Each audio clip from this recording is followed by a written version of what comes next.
This is the story of Roly Poly Riley and Friends, Antics with the Ice Cream Truck by Greta Cole. It was another lovely day in the Willow Park neighbourhood, and Riley as usual was hanging around the front veranda of Mrs. Roberts' house. Here's Roly Poly Riley.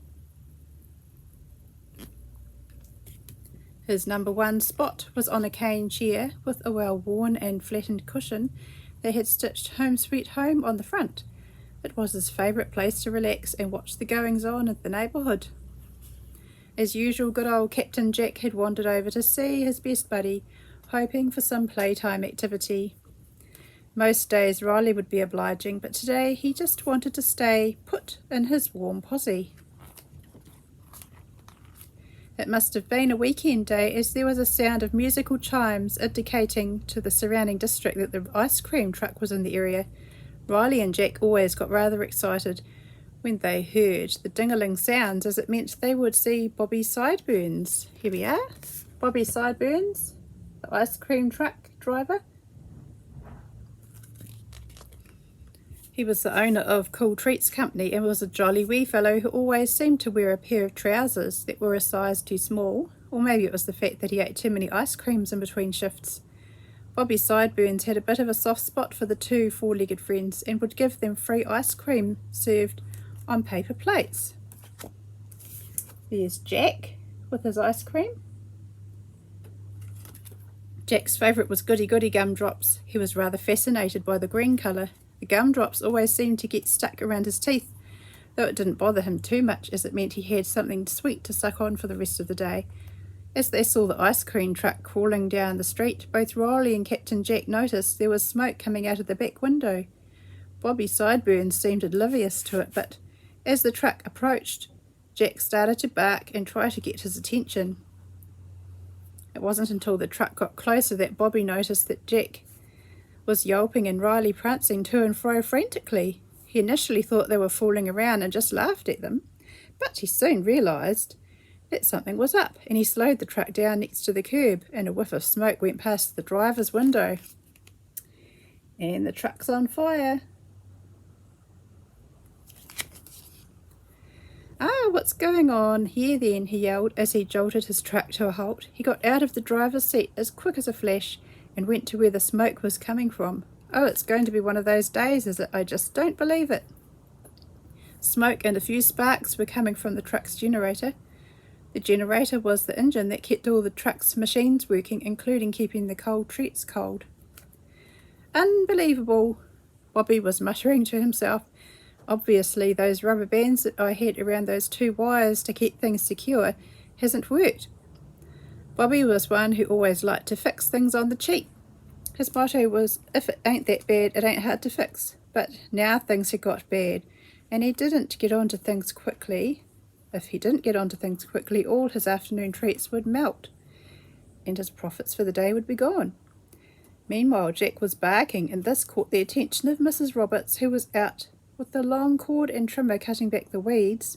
Of course, she always used a cord with a safety switch, which she was totally into health and safety.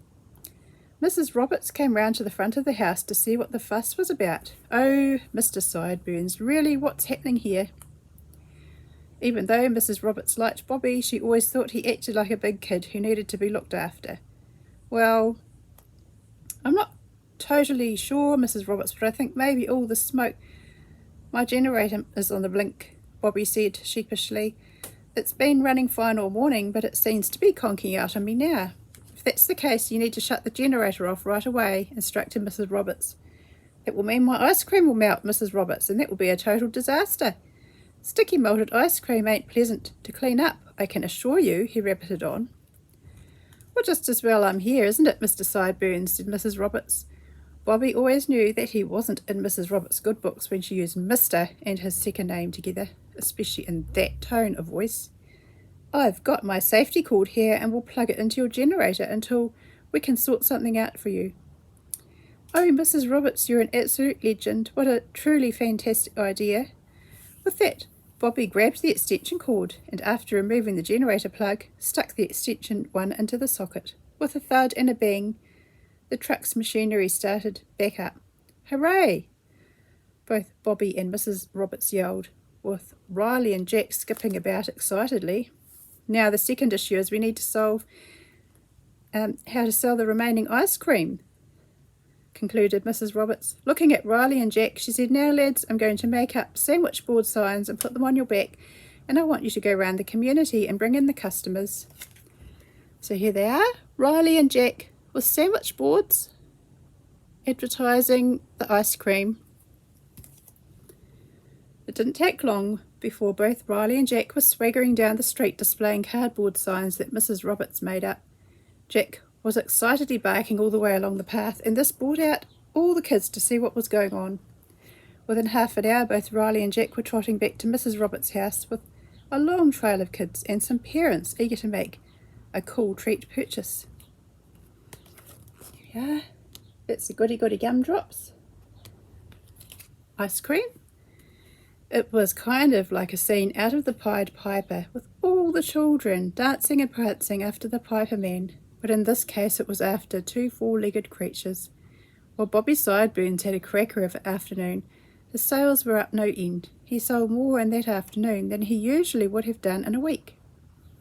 After the success of selling all the ice cream, he was able to take his truck off to the appliance centre to get the generator fixed. From that time forward, every Saturday, Bobby Sideburns, at no cost, gave Riley and Captain Jack a double serving of their favourite ice cream treat, and Mrs. Roberts received a super duper mega choco tropper 100,000 soft serve. It was her favourite.